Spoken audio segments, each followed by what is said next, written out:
Good morning. My name is Henry Chidgey, and this is my Wednesday morning memo. What I want to talk about today is something that I've talked about a lot in my career, and I've coached a lot of my clients on this as I've gone through time as a leadership coach. And it's about this concept that we treat meetings as the investment they really are. It's like meetings cost a lot in terms of money, time, productivity in your organization, and if done well, have a great return on investment. And if done poorly, they really kill morale, they waste people's energy, and they end up being something that nobody wants to go to. So, what I hope to do today is kind of give you a sense of, mostly out of that comment, that fewer meetings is a very valuable and effective goal for any leader in their company. They don't want to have any meeting that doesn't have a structure to it, that doesn't have a desired outcome, and it's not and one that's not measured on terms of did we get done what we wanted to get done. So there's other ways to communicate. There's phone calls, there's emails, there's Slack, text, Snapchat, and all those things are typically better for an exchange about facts. Meetings have another purpose. Meetings are where you're getting collaboration and you're getting ideas thrown out, and there's debates sometimes about what's optimal, what's not optimal, or what some unintended consequence someone sees and what we're proposing that someone else doesn't see. It's like that's the power of it, but it's not about just an exchange of facts. When you do this and you follow some of these steps, you will start to have meetings that will consistently produce a positive return for the investment of time and effort. I have 7 secrets of how to do a great meeting. And then one of the benefits, before I get into that, one of the benefits that I didn't mention earlier is that when you implement this new approach to meetings, 90%, at least 90% of your folks will love this new direction about the discipline associated with having great meetings. And so the other 10% are people that they like meetings. They go to them, they like them, and it really doesn't matter to them. They like the chance to have a podium to speak on, but that's okay. So the first, and I think the most important part of having a great meeting is to create and send an agenda the day before or earlier before each meeting. And this agenda should include what is the topic, what is the desired outcome.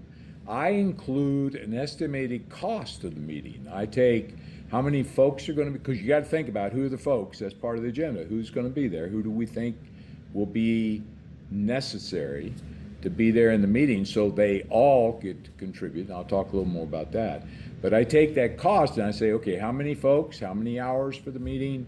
Take their average monthly salary and create an hourly rate for what that is overall. And then multiply that times 1.5 because they're also going to be spending time preparing for the meeting and doing the follow through on the other side of the meeting. So they're really not free, and it always helped me to have a number at the top of the agenda as this meeting is going to cost this much money. It kind of kept us all focused on we need to get an outcome from that meeting that gives us at least that and hopefully a lot more in terms of return on the invested meeting. So again, the pro tip I guess I'd put to that is be upfront about what each meeting's purpose is so everyone can understand who needs to be involved, and think very hard about who you invite to the meeting. The way I describe that is the people you want in a meeting are the players that are on the field. Whether you're a basketball team and you got 5 people need to be on that court at one time, those are the people that come to the meeting.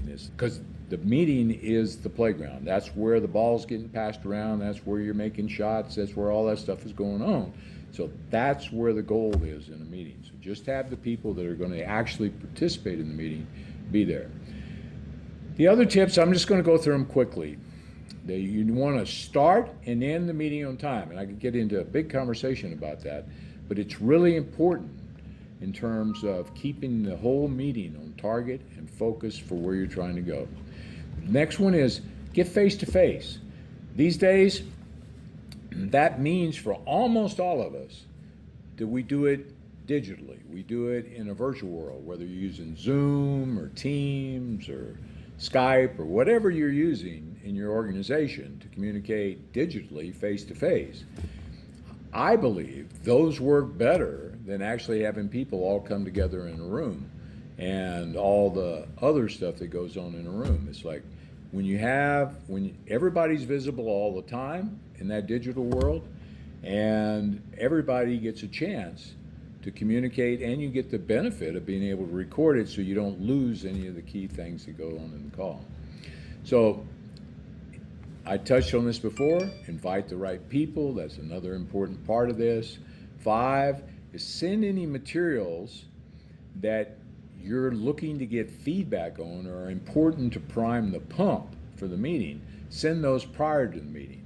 Get those out there so people can actually come to the meeting with their head in the right place to move on the purpose of the meeting in that meeting and move forward. Then the 6th one is, when the meeting's complete, send a recap of the meeting. And what I mean by that is you'll have someone in the meeting keeping notes, and you'll also probably be recording it when you're doing digitally. That's another advantage. But that's not what I'm talking about, is sending the notes out. It's like, take the high-level decisions, take the real kernels of value that came out of the meeting, and that is the recap. It's like, okay, this is what's going to happen. This is who's taking charge of that. This is the other thing we decided. We decided not to do this. It's like it becomes a real check sheet about what the meeting accomplished. And then a really important one, I think, and this is one I'll talk about in more detail, is at the end, the 7th tip is, ask your participants these 5 questions. And the first question is, did this meeting result in something of value to the business? Next question is, did we include the right people? If not, who should or shouldn't be included in the future? The third is, were the meeting's purpose and agenda clear? Feedback for us, so we do a better job in creating the meeting next time. Was it easy for you to contribute to the discussion? So it's like the next time we have a meeting, the facilitator of the meeting can make sure that they get that person better able to contribute in that meeting. And then for reoccurring meetings, ask the question, are we holding this meeting on the right cadence? If not, how should we adjust it? Do we even need to hold this kind of meeting on a regular basis? Or is this something that we decide there's a purpose we need to do now, and then we hold that meeting then? It's not something that's just keeping track of where we're all at the moment. So, and some of those are important. I'm not saying they're not. It's just ask those feedback questions for that particular meeting you held. You'll get great value out of that. So I hope that you have some actual action items you can take out in the world and try them on with meetings. I'm glad you're here today with me. I appreciate you being here. Please remember that I really would love questions from you about questions I can answer in these Wednesday morning memos. Also, it helps immensely to get people to subscribe to this videos and get them to do thumbs up. It's like YouTube's AI really enjoys that, and they push me out in the world so more people can get value from this type of thing. So with that, have a great day. Bye-bye.